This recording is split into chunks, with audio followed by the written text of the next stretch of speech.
আর সার মিশ্রিত মাটিটা নিয়ে নিচ্ছি এবং মধ্যেখানে একটু গর্ত করে নিচ্ছি। এবারে আমরা পেয়ারা গাছটি এর মধ্যে রোপণ করে দেব এবং চারি সাইডে ধীরে ধীরে একটু একটু করে মাটি ভরে দেব। আস্তে আস্তে মাটিটা ভরা যাচ্ছে, একটু বাইরে পড়ে যাচ্ছে, দেখতে পাচ্ছেন আপনারা।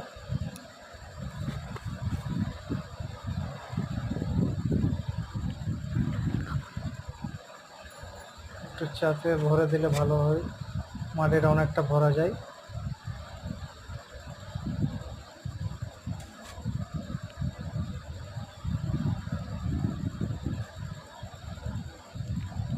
এরপর আপনারা একটু জল দিয়ে দেবেন, কারণ আমি পার্ট 4 বানাচ্ছি না। তো আমার ইউটিউব চ্যানেলটাকে লাইক, কমেন্ট, সাবস্ক্রাইব করে দেবেন। Thank you.